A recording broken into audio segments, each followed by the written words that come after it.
Hey folks, I wanted to talk a little bit today about rocks and rock shooting. My background originally is shooting rocks. My first memories of shooting a slingshot was always with rocks. So I wanted to discuss this a little bit today because I've had several questions about it here lately, and wanted to kind of maybe dispel a myth or two, or just have some explanation of how rocks are still pertinent and how they can still be enjoyed, even with the supersonic accuracy, so to speak, of some of these newer rubbers and newer model slingshots, and the skill level let's keep this going up and up around the world. But it's still fun to go back and shoot some rocks. And then there's, some countries that can't afford steel or just can't get a hold of steel. They can still get a slingshot and find some rocks and still have a lot of fun with rocks. The biggest thing about shooting rocks, in my mind, is the distance. That is 21 feet away, these cans right here. That, to me, in my opinion, is the maximum distance that you can really be accurate with rocks. You can see back there is a 10-meter target. I've been around really good shooters that have tried to shoot 10 meters with rocks, and it's very difficult. The reason is, here's a few rocks here. Rocks are not perfectly round for the most part. They have edges. And when anything has edges and goes past a certain speed, it's going to start changing directions. So you think you're right on something, but you're shooting a rock, and suddenly it'll do this or that because it's got edges on it. So anybody that tells you that you can really shoot a rock accurately beyond 10 meters, he might can hit something, but you're not going to hit it with enough speed to hurt anything if you do hit it. But 21 feet away, right here, yeah, you can tear something up with a rock. This is kind of my favorite setup for rocks at the moment. This is 1 millimeter thick bands, and it can be anything that's 1 millimeter gum rubber, or this happens to be GZK 1 millimeter bands. And then I just cut it 3/8 straight strips at 11 inches long right there, and that's my rock setup. This pouch is available from Simple Shots. It's a rock checking pouch, and it actually is just a perfect thing for shooting rocks. So I'm going to shoot a few to demonstrate. I'll show you they're just rocks. They're semi-round, but not super round. And the way I recommend shooting is with this approach, like that, having a more upright fork, so that your fork is not like this so much. There's not a wrong way to do it really, but it's just safer to go over the top and just to kind of think of it as kind of throwing it. You're throwing it a little bit. It's more of a, that's where the word catapult maybe comes from. Some is you're catapulting it that way instead of just using the power of the rubber. It's more of a finesse thing.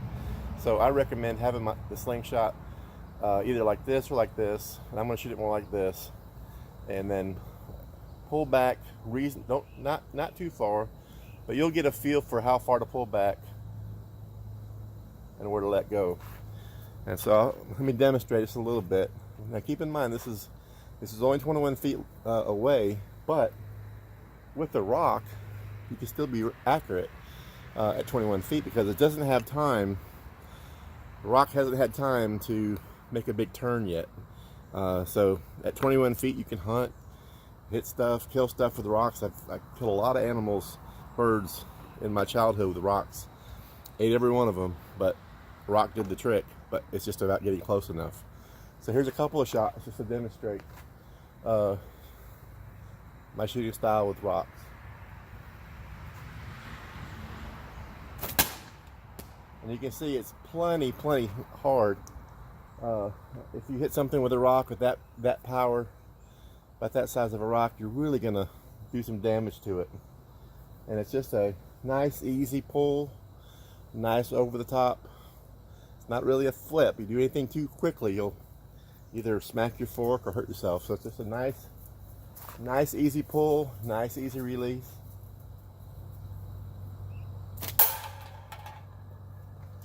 A little low on that one.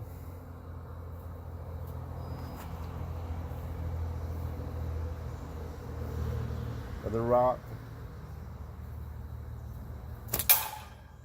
Boom.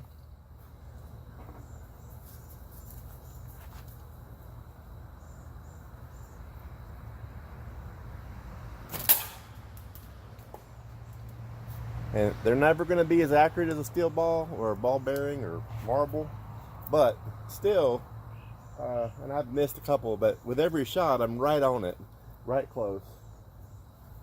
So let's hit that water bottle right there.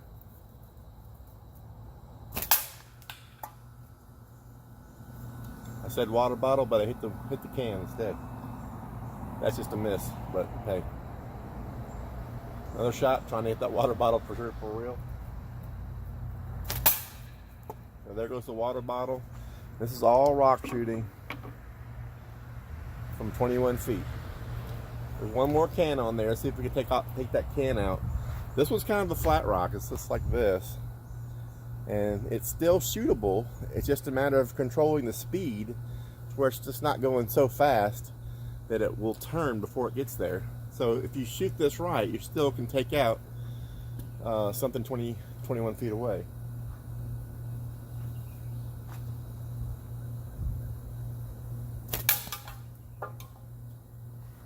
So that's just a little bit about rock shooting. It's imperfect, of course, but you know, with a little practice, it can be fun. Like I said, 21 feet is the distance or less. I've seen a lot of good shooters try to shoot rocks at 10 meters in contests and whatnot. It's very, very difficult.